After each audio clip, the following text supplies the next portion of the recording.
കോട്ട തകർക്കണം. കാരണം LDF ഭരിച്ച് ഇത്രയുമായി. ഇനി എല്ലാ പിന്നെ UDF ഭരിച്ചിട്ടുണ്ട്. BJP ഭരണത്തിൽ വരട്ടെ. നീ പിണറായി സാറിന്റെ വീട്ടിൽ നിന്ന് എടുത്ത് തരുന്നതാണോ? അല്ല. ഏതെങ്കിലും നേതാക്കന്മാരുടെ വീട്ടിൽ നിന്ന് തരുന്നതാണോ? അല്ല. ഓരോ വ്യക്തികളും ഞാനും നികുതി കൊടുക്കുന്നതാ, നിങ്ങൾ നികുതി കൊടുക്കുന്ന ആ പൈസ കൊണ്ടാണ് നമുക്ക് പെൻഷൻ തരുന്നത്, അല്ലാതെ ആരുടെയും പൈസയല്ല. LDF ഒരു തരംഗമുണ്ട്, BJP ഒരു തരംഗമുണ്ട്. രണ്ട് തരംഗമാണ് ഇങ്ങനെ നിൽക്കുന്നത്. UDF തരംഗം 2-3 കൊല്ലം കൊണ്ട് 2-3 കൊല്ലമല്ല, 2 ടീമും സ്വന്തം പാർട്ടിക്കാരെ പോലും നിലനിർത്താൻ അവർ പറഞ്ഞു. അതാണ് ഇപ്പോഴത്തെ ചാത്തന്നൂർ നിയോജകമണ്ഡലത്തിൻ്റെ അവസ്ഥ. അങ്ങനെയുള്ള കാലഘട്ടം ഇവിടെ നടക്കുന്നത്. ഇവിടുത്തെ ചാത്തന്നൂരിനെ പറ്റി പറഞ്ഞു കഴിഞ്ഞാൽ ഇവിടെ ഇടതുപക്ഷം ജയിക്കാൻ സാധ്യതയില്ല. ആളുകൾ ഇതാ പറയുന്ന ഒരു മാറ്റം വേണം. ഇവർ മാത്രം കട്ട് തന്നാൽ മതിയോ? എല്ലാവരും കട്ട് തന്നിട്ട് അതേ ഉള്ളൂ എനിക്ക്.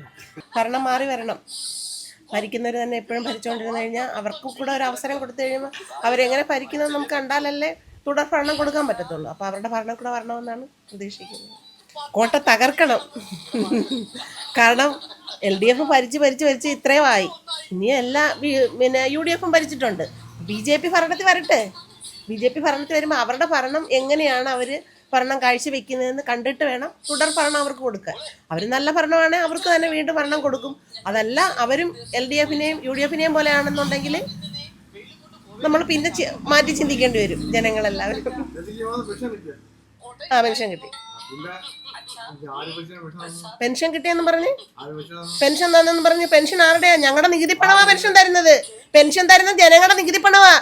പിണറായിയുടെ ഖജനാവിൽ നിന്നല്ല എടുത്തു തരുന്നത്, പിണറായിയുടെ വീട്ടിൽ നിന്നല്ല. അത് മനസ്സിലാക്കണം. ഞങ്ങളുടെ ഓരോ ജനങ്ങളുടെയും നികുതി പണമാണ് പെൻഷൻ തരുന്നത്. അത് മനസ്സിലാക്കണം. പിണറായി സാറിന്റെ വീട്ടിൽ നിന്ന് എടുത്ത് തരുന്നതാണോ? അല്ല. ഏതെങ്കിലും നേതാക്കന്മാരുടെ വീട്ടിൽ നിന്ന് തരുന്നതാണോ? അല്ല. ഓരോ വ്യക്തികളും ഞാനും നികുതി കൊടുക്കുന്നതാ, നിങ്ങൾ നികുതി കൊടുക്കുന്ന ആ പൈസ കൊണ്ടാണ് നമുക്ക് പെൻഷൻ തരുന്നത്, അല്ലാതെ ആരുടെയും പൈസയല്ല. അത് മനസ്സിലാക്കണം. മനസ്സിലായോ? ഓരോ ഭരണന്മാർ വരുമ്പോഴത്തേക്ക് ഓരോരുത്തർ പൈസ കൊടുക്കുന്നത് ആരുടെയും വീട്ടിൽ നിന്ന് എടുത്തല്ല കൊടുക്കുന്നത്. ഞാൻ ഏത് പാർട്ടിയാണെന്നുള്ളത് ഞാൻ തീരുമാനിക്കും. അത് എനിക്ക് ഒരാളോട് പറയേണ്ട കാര്യമില്ല. ഞാൻ ഏത് പാർട്ടിയായിരുന്നു എന്നുള്ളത് ഞാൻ സംസാരിക്കുന്ന കേൾക്കുമ്പോൾ അറിയാൻ പറ്റും. പക്ഷെ അത് ഞാൻ പറയേണ്ടവരോട് പറഞ്ഞിട്ടുണ്ട്. ഇവിടുത്തെ അവസ്ഥ പിന്നെ ഒന്നും അറിയാക്കത്തില്ല. എന്നാലും ഞങ്ങളൊക്കെ BJPക്ക് വോട്ട് ചെയ്യാനുള്ള തീരുമാനങ്ങളാണ്. ഇതും കമ്മ്യൂണിസ്റ്റുകാരനാണ്, അയാളും അതൊക്കെയാണ്. കോട്ടയായിരുന്നു, അതിൽ നിന്ന് മാറാനേ ഇവിടെ നേതാക്കന്മാരെ ഭരണവും ഇതൊക്കെ ആയതുകൊണ്ടായിരിക്കും. ഭേദപ്പെടുന്നില്ല, നല്ല നേതാവൊന്നും ഇല്ല. സാധ്യത എന്തുവാണെന്നറിയത്തില്ല. അപ്പം നമ്മൾ ചെയ്യുന്ന കാര്യങ്ങളല്ലേ നമുക്കറിയാം. ഞാൻ ഇടതുപക്ഷക്കാരനാണ്, പക്ഷേ ഇപ്രാവശ്യം ഇതിനെ ചെയ്യും. മാറ്റം പഞ്ചായത്ത് ഇലക്ഷൻ വെച്ച് നോക്കുകയാണെങ്കിൽ BJP കൊണ്ടുപോകും. പഞ്ചായത്ത് ഇലക്ഷൻ വെച്ച് എല്ലാ 7 പഞ്ചായത്തിലുള്ളതും BJPക്കാണ് മുൻഗണന. അത് വെച്ച് നോക്കിയാണ്.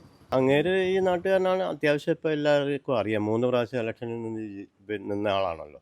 അതുകൊണ്ട് ജനങ്ങൾക്ക് എല്ലാവർക്കും അറിയാം. LDFൻ്റെ സ്ഥാനാർത്ഥി നേരത്തെ ഇവിടെയൊന്നും അത്ര പരിചയമൊക്കെ കുറവാണ്. അതിന് UDFൻ്റെ കഴിഞ്ഞ പ്രാവശ്യം UDF 3-ാം സ്ഥാനത്തായിരുന്നു, LDF ഭരണത്തിലുണ്ടായിരുന്നു. ജലസാറ് ആയതുകൊണ്ട് പുള്ളിക്ക് ഇവിടെ ഒരു 3 പ്രാവശ്യം നിന്നുകൊണ്ട് നല്ല ഇതാണ്. ഇപ്രാവശ്യം സംശയമാണ്, എൻ്റെ ഒരു കാഴ്ചപ്പാടാണ്. എൻ്റെ ഒരു കാഴ്ചപ്പാട് LDFന് ചാൻസ് കുറവാണെന്നാണ് എൻ്റെ ഒരു കാര്യം. BJPക്ക് ഒരു ചാൻസ് ഉണ്ട്. 3 പ്രാവശ്യം 3-ാമത്തെ ആയതുകൊണ്ട് പുള്ളി ഇവിടെ എല്ലാം ഈ 7 പഞ്ചായത്തിലും, ഒരു പഞ്ചായത്ത് ഒഴിച്ച് ബാക്കിയുള്ള എല്ലായിടത്തും 7 വാർഡൊക്കെ ഉണ്ട്. അതുകൊണ്ട് ഏകദേശം ജയിക്കും എന്ന് വിശ്വസിക്കാം. ഇലക്ഷൻ്റെ ഒരു സ്റ്റാറ്റസ് എന്ന് പറഞ്ഞു കഴിഞ്ഞാൽ പ്രത്യേകിച്ച് പറയാൻ LDFൻ്റെ ഒരു തരംഗമുണ്ട്, BJP ഒരു തരംഗമുണ്ട്. 2 തരംഗമാണ് ഇങ്ങനെ നിൽക്കുന്നത്. UDF തരംഗം 2-3 കൊല്ലം കൊണ്ട് പോയി, 2-3 കൊല്ലമല്ല, 2 ടീമും കൊണ്ട് പോയി. സ്വന്തം പാർട്ടിക്കാരെ പോലും നിലനിർത്താൻ അവർക്ക് പറഞ്ഞിട്ടില്ല. അതാണ് ഇപ്പോഴത്തെ ചാത്തന്നൂർ നിയോജകമണ്ഡലത്തിൻ്റെ അവസ്ഥ.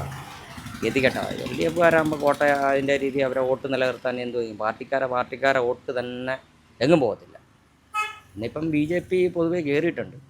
അത് ചാത്തന്നൂർ പഞ്ചായത്തിൽ തന്നെ അവർ പ്രതിപക്ഷ നേരെ വന്നു എന്നൊരു ഉദാഹരണമാണ്. എന്നാലും ഒന്നും പറയാൻ പറ്റാത്തൊരു സ്റ്റേജാണ്, ടൈറ്റാണ്.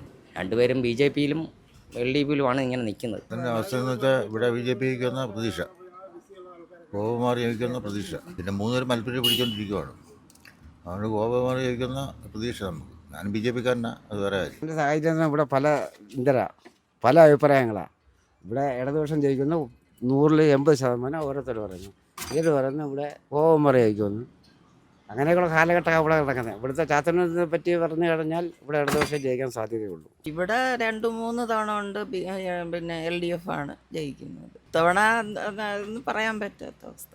അറിയാൻ വയ്യ, ഇനി ഒരു ചേഞ്ച് ആയിക്കൂടാന്നുമില്ല. ചാത്തന്നൂരിൽ ഇപ്പോൾ മൂന്നും എല്ലാം കട്ട മത്സരത്തിൽ നിൽക്കുക. സാധ്യത നമ്മൾ BJPയിലെ ഗോപകുമാർ സാറിന് സാധ്യത കിടക്കുന്നത്. ഇതുവരെ ജയിച്ച് നിൽക്കുന്നത് കമ്മ്യൂണിസ്റ്റ് പാർട്ടിയാണ്. അതിന് കൂടുതൽ ഇപ്പോൾ പറയാൻ ഒക്കാത്ത രീതിയിൽ ഇപ്പം ഉള്ള ഗോപകുമാർ ഇപ്പം കഴിഞ്ഞ പ്രാവശ്യം ഏകദേശം തുച്ഛമായ വോട്ടിനൊക്കെയാണ് നിൽക്കുന്നത്. പിന്നെ ഒന്നും പറയാൻ പറ്റാത്ത ഒരു സിറ്റുവേഷനാണ്. രണ്ടും തുല്യമായിട്ട് ജയിക്കാനും ജയിക്കാതിരിക്കാനും സാധ്യതയുള്ളത്. ഇവിടെ ചാത്തന്നൂർ വെച്ച് നോക്കുമ്പം അത്രയും ഇതില്ല. എന്നാൽ തന്നെ പിന്നെ ജയിക്കാൻ സാധ്യത കമ്മ്യൂണിസ്റ്റ് പാർട്ടിയാണ്. പിന്നെ ഗോപകുമാരെ തള്ളിക്കളയാൻ പറ്റില്ല. വോട്ടിന് സാധ്യത ഉണ്ട്, ചാൻസ് ഉണ്ട്. അത് മാത്രമേ നമ്മുടെ അഭിപ്രായത്തിലുള്ളൂ. എൻ്റെ സംബന്ധിച്ച് ത്രികോണ മത്സരമാണ്, വളരെ ടൈറ്റാണ്. ആര് ജയിക്കും എന്നുള്ളത് പറയാൻ കഴിയാത്തൊരവസ്ഥയിലേക്ക് നീങ്ങിക്കൊണ്ടിരിക്കുക. ഓരോ നിമിഷവും എങ്കിലും UDF മേൽക്കൈ. കേരളത്തിലുടനീളം തന്നെ ഞാൻ വരുന്നുകൊണ്ട് പറഞ്ഞല്ല, UDF തരംഗമാണ്. UDF അധികാരത്തിൽ വരും. ഇതും കൂടി ചാത്തന്നൂരിലൂടെ ചേരാനാണ് ഇപ്പോഴുള്ള നിഗമനം. അങ്ങനെയാണ്. കാരണം ഈ ഇടതുപക്ഷത്തോടിനോടുള്ള എതിരല്ല, ഒരു പ്രതീക്ഷ നമുക്കെല്ലാവർക്കും ഉണ്ടോ. എനിക്ക് താങ്കൾക്ക് എന്നോടുണ്ട്, എനിക്ക് താങ്കൾ കടപ്പാടുമുണ്ട്. എനിക്കതിനകത്തുള്ള പ്രയാസങ്ങൾ, എനിക്കെന്നല്ല ജനങ്ങൾക്കുള്ള പ്രയാസം ഉണ്ടായത് അല്ലെങ്കിൽ ഉണ്ടാകുന്നത്, ഉണ്ടായിക്കൊണ്ടിരിക്കുന്നത് അല്ലെ അനന്തര ഫലം ശബരിമല പ്രശ്നങ്ങളാണ്. ഞാൻ ഒരു കാര്യം കൃത്യമായി തുറന്നു പറയുന്നതുകൊണ്ട് വിഷമമില്ലല്ലോ. വളരെ ഭൂരിപക്ഷമുള്ള ഒരു ജനവിഭാഗത്തിൻ്റെ വികാരം ഈ ഇടതുപക്ഷ പ്രസ്ഥാനം വ്രണപ്പെടും. അതെത്ര ട്രീറ്റ്മെൻറ്റ് നടത്തിയാലും അത് ഭേദപ്പെടുമെന്ന് എനിക്ക് പ്രതീക്ഷിക്കാൻ കഴിയും. ഞാൻ മനഃപൂർവ്വം പറയുമല്ല, അത് ഇല്ല. BJPക്ക് പരമാവധി വന്നു കഴിഞ്ഞാൽ അങ്ങേയറ്റം ഒരു 5 സീറ്റ് അതിൽ കൂടുതൽ വരും. കാരണം ജനങ്ങൾ വേറൊന്നുമല്ല, ജനങ്ങൾ അത് കണക്കാക്കാൻ ഭരിക്കാൻ പറ്റില്ല. ഇവിടെ പ്രതിപക്ഷത്തിരിക്കാനും ഇവർക്ക് കഴിയില്ല. അപ്പോൾ ആ ഒരു സാഹചര്യം ഉള്ളപ്പോൾ അവർക്ക് ഭൂരിപക്ഷമുള്ള അപ്പോൾ അത് മാത്രമല്ല, അത് അവർക്ക് ഭൂരിപക്ഷമുള്ള കുറേ മേഖലകളുണ്ട്. അവിടെ പരമാവധി അങ്ങേയറ്റം പോയാൽ 3-ന് മുകളിൽ 5. അത് വലിയൊരു അത്യപൂർവമായി വരുന്നെങ്കിൽ മാത്രമേ അത് ഉണ്ടാവൂ. അല്ലാതെ ഇവിടെ അത് കിട്ടുമെന്ന് പ്രതീക്ഷിക്കേണ്ട. അല്ലെങ്കിൽ ഏതെങ്കിലും അത്ഭുതം ഉണ്ടാവണം. അതങ്ങനെ പോകുന്നില്ല. അതുകൊണ്ട് ഈ ഇടതുപക്ഷത്തോട് എതിരുണ്ടായിട്ടുമല്ല, പക്ഷെ നമുക്കെതിരോട്ട് ഒന്നും ഉണ്ടായിട്ടില്ല. പക്ഷെ ആ ശബരിമലയിലെ പ്രശ്നം, ഒരു മനുഷ്യൻ്റെ ഹൃദയത്തിലെ ആ വേദന, മുറിവ് ഒരിക്കലും ഉണങ്ങാത്തത്. UDF അനുകൂലമാണ് പറയുന്നത്. അല്ലത് ഇപ്പോഴത്തെ അവസ്ഥ നോക്കുമ്പം UDF അനുകൂലമോ. പിന്നെ മറ്റേ കക്ഷി മോശമല്ല, നമ്മൾ BJPക്ക് ഇവിടുത്തെ തന്നെ. പിന്നെ 3 പേര് ജാതിക്കാരാ. അതുകൊണ്ട് വോട്ടം കൊണ്ടിങ്ങോട്ടും അറിയാം. 3 സ്ഥാനത്തായിരുന്നു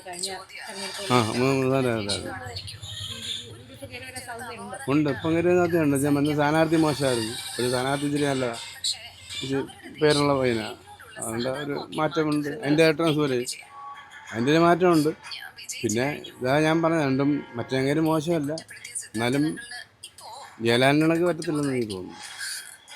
പിന്നെ 3 ഒരു ജാതിക്കാരായതുകൊണ്ട് വോട്ടം കൊണ്ടും പറയും. ഞാൻ ആളുകൾ പറയുന്നത് എനിക്കറിയത്തില്ല.